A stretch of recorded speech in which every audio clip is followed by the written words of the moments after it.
Lab चर्चा में इसलिए कि एक तो स्टॉक की परफॉर्मेंस रही है बेहद जबरदस्त, बेहद शानदार। पिछले कुछ महीनों में स्टॉक ने कई गुना रिटर्न दिए, स्पेशली 400 रुपये 500 रुपये के बाद स्टॉक नॉन स्टॉप भागा और उसके बाद स्टॉक में मेरे ख्याल से स्प्लिट या फिर बोनस भी था, जिसकी वजह से स्टॉक की प्राइसेस एडजस्ट होकर आपके सामने। लेकिन कल कंपनी के आए नतीजे और नतीजों के बाद सोशल मीडिया पर, ट्विटर पर जंग छिड़ी हुई है।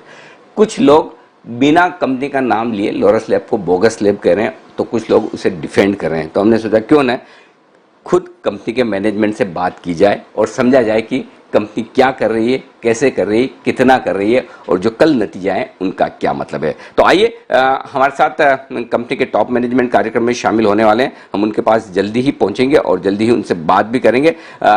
लेकिन तब तक मैं एक बार आपको रिजल्ट्स बता दूं कि किस तरह के रिजल्ट्स रहे।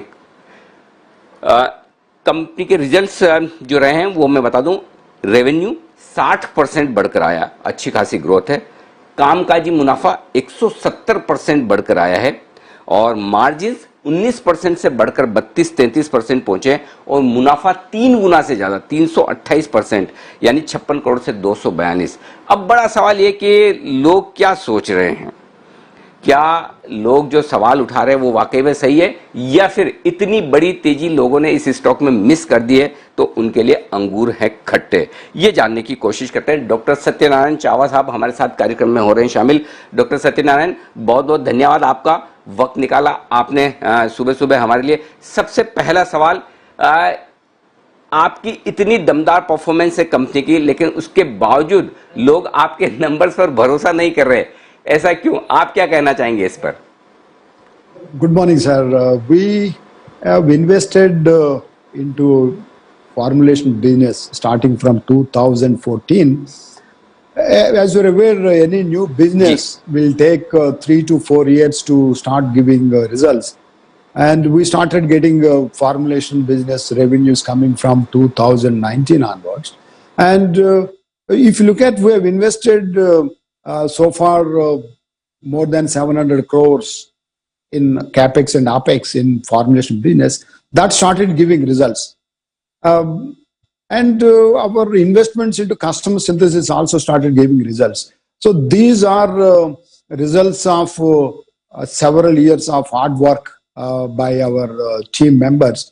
And we expect this growth will continue.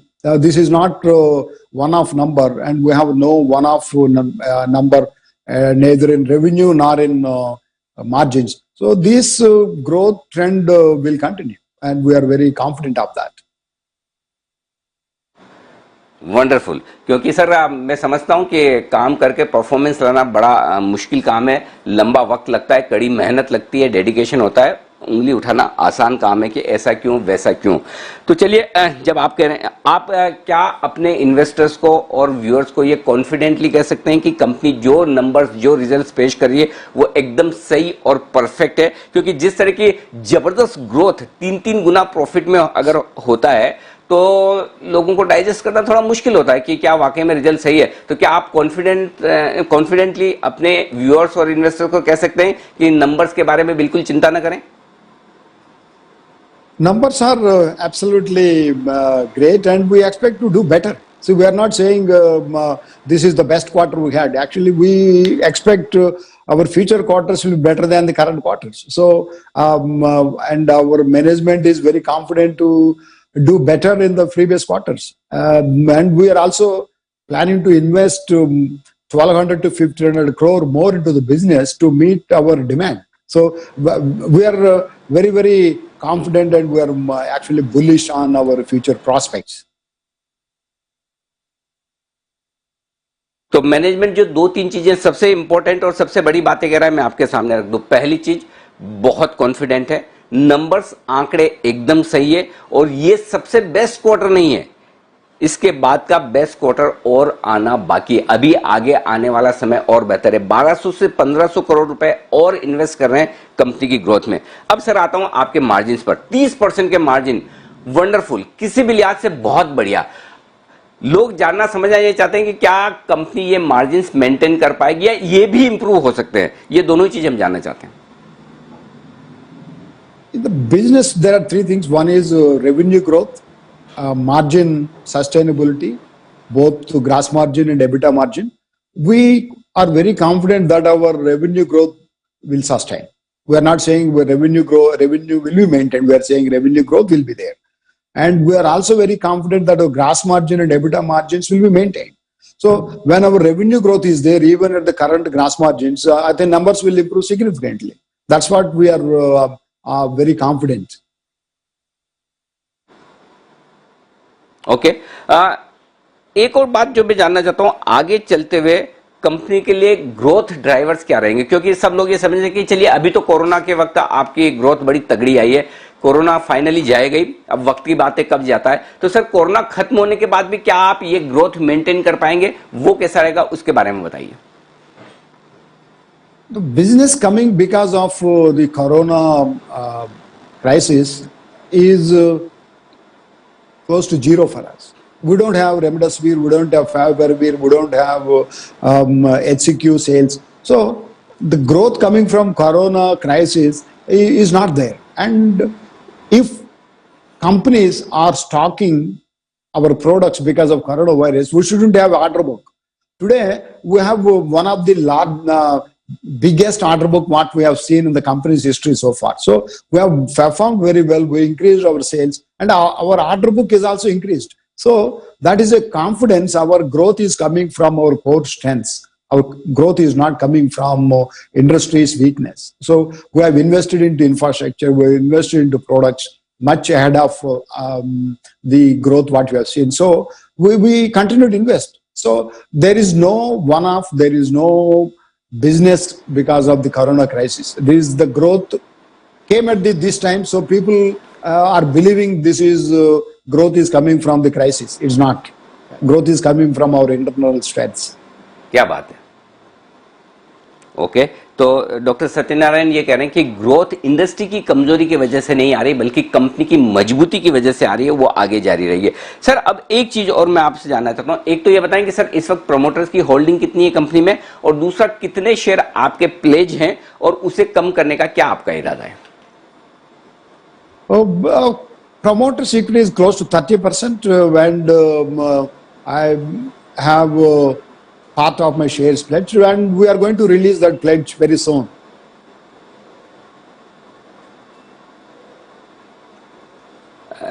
Sorry sir, I didn't get you. Can you come again? We are going to release the pledge very soon. When I pledged the company shares, I purchased more company shares. There is no investment in other businesses. Okay. I pledged company shares to buy company shares 3 years back. Yeah. And we are going to release the pledge very soon. Yeah. Okay. Okay आज 11 बजे 1 घंटे बाद आपकी कौन call भी है investors के साथ, हम वो भी सुनेंगे और जानेंगे कि वहां पर क्या कुछ आप आगे आउटलुक देते हैं। वैसे तो आपने बता ही दिया है, लेकिन सर फाइनली जाने से पहले मैं आपका ज्यादा समय नहीं लूंगा। जाने से पहले एक चीज पूछना चाहता हूं, क्योंकि काफी लोग कह रहे हैं कि ये लॉरस लैब नहीं बोगस लैब है। आप उनको क्या जवाब देना चाहते हैं, क्या कहना चाहते हैं, और किस तरह से आप इन चीजों को देख रहे हैं और इसके बारे में आपका क्या कहना है? So our company just celebrated 15 years of incorporation. So we were in the business for the last 15 years. And our responsibility is to take care of our stakeholders. Our stakeholders are our employees, our suppliers, our customers, and shareholders. I think we are more worried about stakeholders. We are not worried about the outsiders who don't know business and they make comments. I think if we start giving importance to outside noise, I think we will lose our focus. Our focus is to take care of our stakeholders, and we're very happy. Our employees are very happy. Our customers are very happy, and our shareholders are very happy. Absolutely, I am sure कि सारे investors आपके promoters वगैरह सारे खुश है। लेकिन sir आप इतने कॉन्फिडेंट है कंपनी की ग्रोथ के बारे में, लेकिन प्रोमोटर्स ने मेरे ख्याल से 450 रुपए के आसपास अपनी स्टेक कम भी की थी, बेची भी थी। उसके बाद स्टॉक काफी जबरदस्त एक्शन में भी रहा और उसके बाद स्टॉक स्प्लिट हुआ, 1600 रुपए तक भी पहुंचा, 450 से 1600 रुपए तक नॉन स्टॉप भागा है। तो मैं ये जानना चाहता हूं कि अगर कंपनी और प्रोमोटर्स ग्रोथ को लेकर इतने कॉन्फिडेंट है तो आपने 450 रुपए में 450-60 रुपए के आसपास इतने सस्ते दाम में क्यों स्टेक बेच दिए, और काफी जो इंटरेस्टिंग और बड़े नाम आए हैं इस इन्वेस्टमेंट में। हमने देखा मधु केला साहब ने भी इन्वेस्ट किया था, तो क्या वजह रही वो स्टेक सेल करने के पीछे, और वो भी इतने कम दामों में? The earlier sale by promoter, because that person is in the promoter category, he left the organization almost 3 years back, and we declassified him as a promoter also. Okay. In fact, day before yesterday. So the promoter has nothing to do with the current business. He left the organization 3 years back. He sold some stake.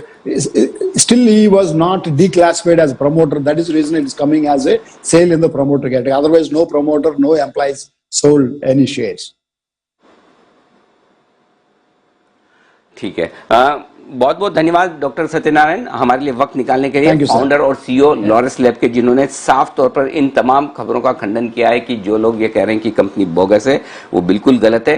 Company में growth तगड़ी है, profitability शानदार है, और ये आने वाले समय में और बेहतर होगी। कंपनी 1200 से 1500 करोड़ का बड़ा एक्सपांशन कर रही है, और इस बात से कोई फर्क नहीं पड़ता चीन के साथ किस तरह से इंपोर्ट्स कम हो रहे हैं, बैन लगा रहे हैं, या फिर कोरोना के जाने के बाद भी कंपनी की यही ग्रोथ बरकरार रहेगी। इनफैक्ट इससे बेहतर ग्रोथ होती हुई दिखेगी। तो ये सारे जो पॉइंट्स हैं कंपनी के मैनेजमेंट के इंटरव्यू से आते हुए देखे, क्योंकि लगातार सोशल मीडिया पे हमें काफी लोगों ने ये कहा कि एक बार आप मैनेजमेंट को बुलाकर बात कीजिए, समझिए